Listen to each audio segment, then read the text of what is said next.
नमस्कार, मैं समीर अहमद। विश्वविद्यालय और विद्यार्थी एक दूसरे के पूरक होते हैं। अगर विश्वविद्यालय है तो विद्यार्थी हैं और विद्यार्थी हैं तो विश्वविद्यालय हैं।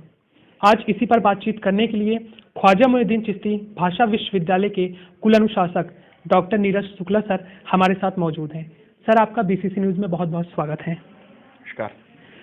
सर, हम आपसे नई शिक्षा नीति के अगर हम जानना चाहते हैं, क्योंकि सर 1976 के बाद 1986 के बाद सर उसका जो संचालन सर 1992 में हुआ। उसके बाद सर शिक्षा में अनेक प्रकार के बदलाव होते रहते हैं और उन्हीं में से एक नई शिक्षा नीति 2020 है। तो आप नई शिक्षा नीति को एक क्रांति के रूप में देखा जाता है, इस पर आपके विचार क्या हैं? सर्वप्रथम मैं आपके जो बीसीसी न्यूज़ चैनल है इसका आभार ज्ञापित करना चाहता हूं कि इतने छात्र हित के इतने ज्वलंत मुद्दे को लेकर के आप जागरूकता का कार्य कर रहे हैं। इसके लिए आप लोगों को बहुत बहुत बधाई। प्रश्न आपका बहुत समीचीन है। वास्तव में जो नई राष्ट्रीय शिक्षा नीति आई है ये वास्तव में एक क्रांति का काम कर रही है। आज से कई साल पहले जो शिक्षा नीतियां बनी हैं वो वास्तव में जो मैकाले ने शिक्षा नीतियां बनाई थी उन्हीं का कुछ ना कुछ वर्षन बदला हुआ था, लेकिन यहाँ पर आकर के एक आमूलचूल परिवर्तन की आवश्यकता महसूस हो रही थी जिसकी सारी बातों को नई राष्ट्रीय शिक्षा नीति में समेकित किया गया है। वास्तव में ये छात्र मित्र संबंधी शिक्षा नीति है। अब से पहले जहां छात्रों को बोर्ड के नाम पर एक डर लगा करता था, एक भय व्याप्त रहता था, उससे मुक्ति दिलाने का एक छोटा सा प्रयास है।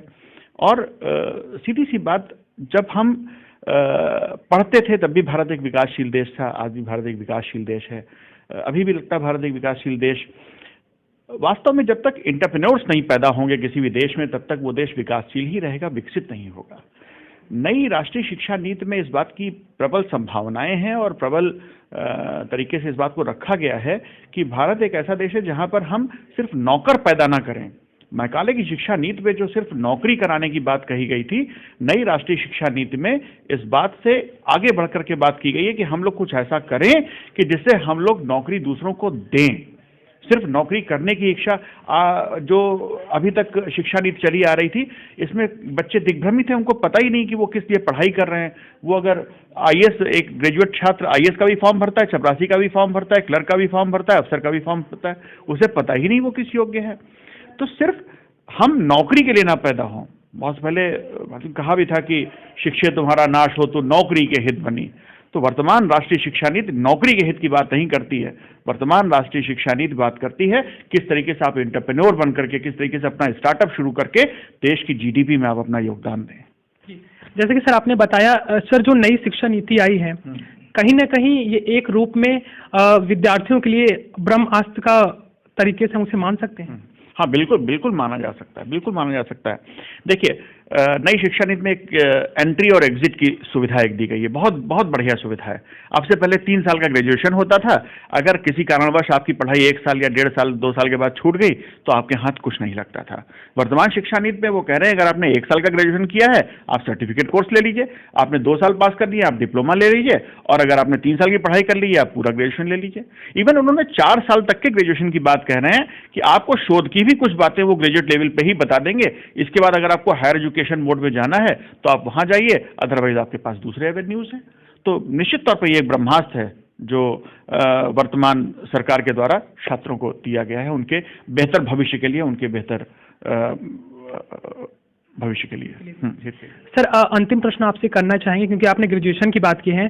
तो विश्वविद्यालय में जो ग्रेजुएशन होता था वो 3 साल का होता था, लेकिन अब वो 4 साल का होने लगा है। तो इसका उद्देश्य क्या है? मैंने अभी अपने पूर्व में भी कहा कि छात्रों को ग्रेजुएशन के दौरान ही कुछ शोध संबंधी बातें भी बता दी जाएं। तो चौथे साल का जो उनका सिलेबस बनाया गया वो कुछ इस प्रकार से बनाया गया कि अगर छात्र परास्नातक में नहीं जाता है तो उसकी कुछ मूलभूत बातें यहाँ पर वो उसके साथ हो जाएं, उसको वो बातें समझ में आ जाएं, और थोड़ी मोड़ी जो रिसर्च प्रविधि होती है, जो हमारी शोध प्रविधि होती है, उसके बारे में भी उसको जानकारी हो जाए। जैसा कि सर ने नई शिक्षा नीति से संबंधित महत्वपूर्ण बातें हमें बताई।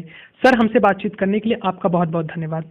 और जो हमारे दर्शक हमें देख और सुन रहे हैं उनका भी मैं धन्यवाद करता हूं, और ऐसी महत्वपूर्ण वीडियो के लिए आप हमारे साथ जुड़े रहें। कैमरा पर्सन मोहम्मद हसन के साथ समीर अहमद हाशमी, बीसीसी न्यूज़, लखनऊ।